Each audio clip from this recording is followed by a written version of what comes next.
Here's what it says in Genesis chapter 3. Right after they had made the choice to eat. And as we read this, let's just kind of go back to these things that we said could be the signs that our soul is dying. It says, when the woman saw that the fruit of the tree was good for food, pleasing to the eye, and desirable for gaining wisdom, she took some and ate it. She also gave some to her husband who was with her, and he ate it. Then the eyes of both of them were opened, and they realized that they were naked. So they sewed fig leaves together and made coverings for themselves. Shame. I gotta cover up. I feel guilty. I feel bad. I feel vulnerable. I don't want to be exposed. I feel shame. Then the man and his wife heard the sound of the Lord God as he was walking in the garden in the cool of the day. And they hid from the Lord God from among the trees in the garden. But the Lord called out to the man, "Where are you?" And he answered, "I heard you in the garden, and I was afraid. So I hid." Suddenly fear is there. And the Lord said, "What have you done? Who told you were naked? Did you eat from the tree that I commanded you to eat from?" And the man said, "The woman that you put here is responsible for this mess."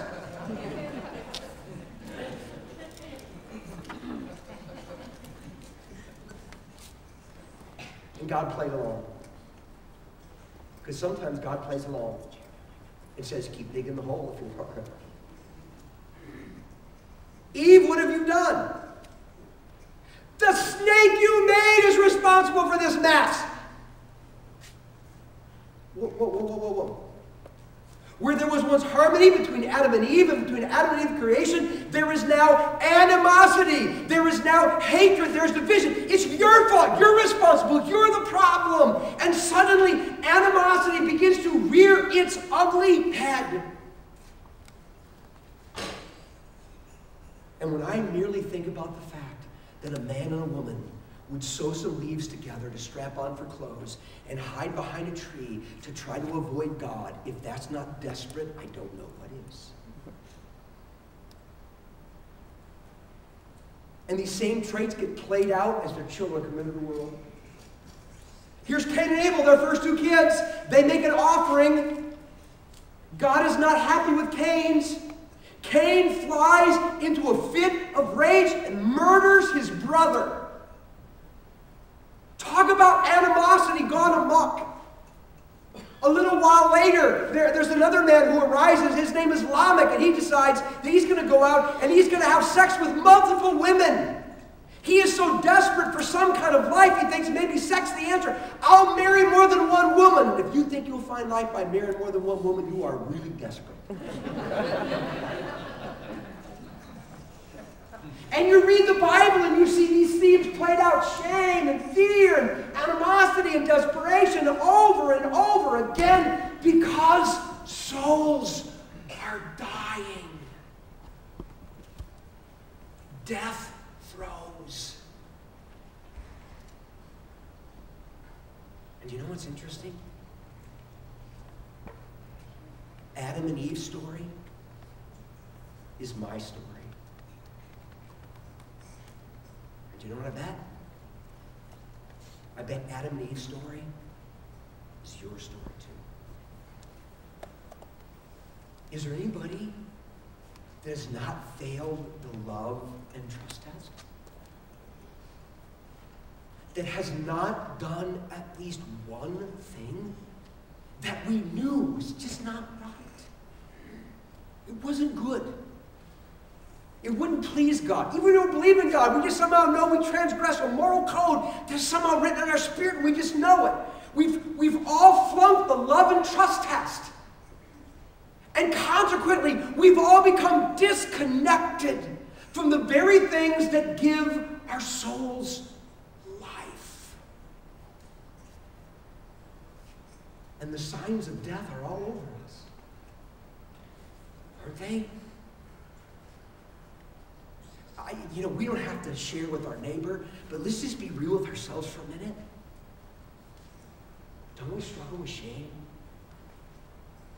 guilt, inadequacy, don't like who we are, believe we probably deserve bad things happening, but hate it when they do. Are we afraid? Our fears may not be the same fears, but the bottom line is we're all afraid of something. And that fear haunts us.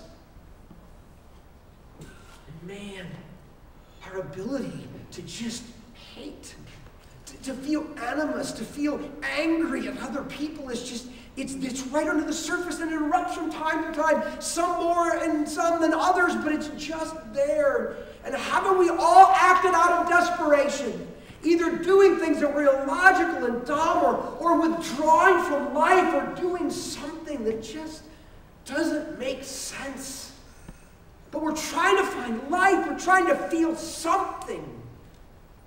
We're trying to fight for our place in the world. We're trying to be somebody, so we're desperate.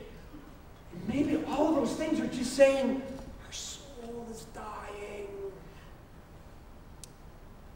Because we're disconnected from what gives them life.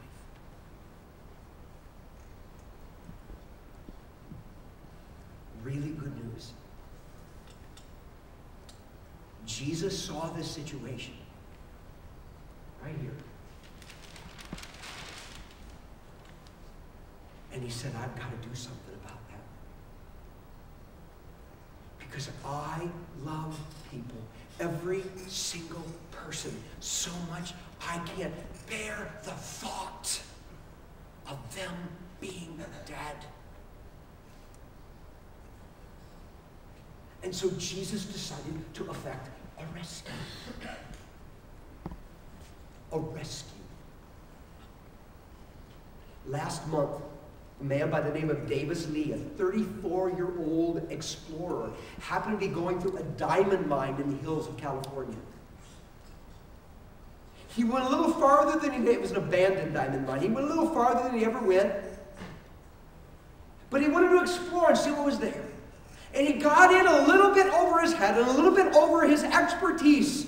And it got a little darker than he was really prepared to handle, and ended up tripping and falling down a 100-foot shaft.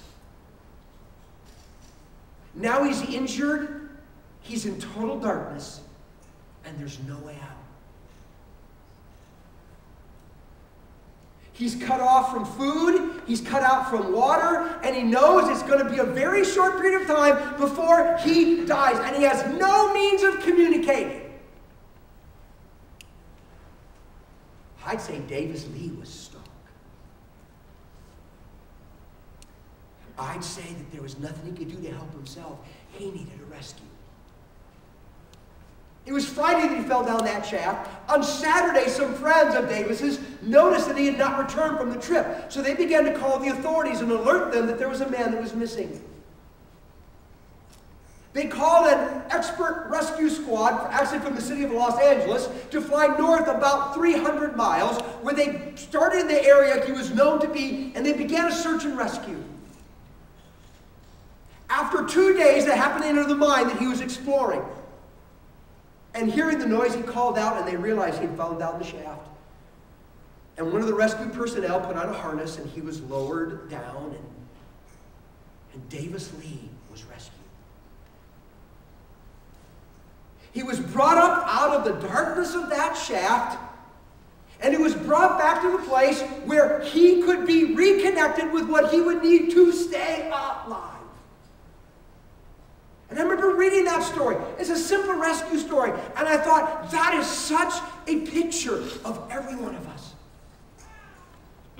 Because as we move through life, we all get in a little bit over our heads, a little beyond our expertise. It gets a little dark and murky, and we all take some kind of misstep. And before you know it, we know we are in big